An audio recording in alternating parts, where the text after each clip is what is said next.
This is a countdown cluster set for building up your triceps. Now, what we're going to do here is alternate between two exercises for the triceps. So the first one is a dumbbell overhead tricep extension. Now for this one, I'm using 25 pounds, and I've got the two dumbbells put together, so 25 in each hand. And I've got, like I said, got the dumbbells contacting each other so they're kind of stabilized. I find this is the best way to do that exercise. Now you're going to do 5 reps of this, then immediately, you're doing these right in front of the dip station, so you can go immediately to dips or weighted dips in this case. Now I'm using an extra 45 pounds on the weighted dips here. You want to get good range of motion. You don't want to be bouncing out of the bottom, and you want to use basically a vertical body position and kind of try and lean back a bit as you come to the top. That's what's going to focus on the triceps, and keep your elbows kind of tucked into the sides as you're doing it. Now you're going to do 5 reps of that, then you're going to switch right back to the dumbbell overhead tricep extensions, and you're going to do 4 reps of that. Now this overhead position is more of a stretch focused position. It's going to really focus on the long head of the triceps as you're doing it. So because this is a countdown cluster, you're going to be doing 4 reps of that, then immediately switch to 4 reps of the weighted dip or regular dip.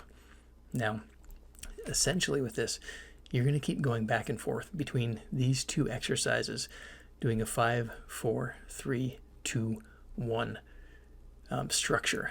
So you're getting a lot of reps here, and cluster training is very effective for essentially sneaking up on mechanical tension failure with your training, because you're not going to full failure on each one. You're kind of approaching it, but because you're getting a little bit of rest in between, and you're kind of changing the focus of the muscle heads that you're activating here, you flush out some of the waste products. So instead of getting what I call chemical failure, which is like lactate and other metabolites of muscle contraction, you're actually allowing your body a chance to flush some of that out and focus on actual mechanical tension and fatigue on the muscle fibers versus basically doing it that way.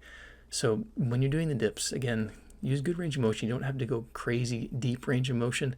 I like to go upper arms, elbows, about 90 degrees as I'm doing this with that aspect of it. When you're doing the dumbbell overhead extension, if that exercise doesn't feel good to you and you have like a push down station nearby, you can also do push downs with the dumbbell overhead extensions. I do like to do these neutral grip. I find that to be easier on the elbows. If you do find either of these exercises are objectionable to your elbows, this is something you probably won't want to do. You'll want to focus on maybe some more conventional approaches or different exercises. But the concept of doing like a free weight alternating with a body weight countdown is a fantastic one. And the weights aren't heavy here. You want to go for like maybe a 12 to 15 rep weight for both of these. The first time you do it might take a little bit of practice in terms of determining the proper weight to use.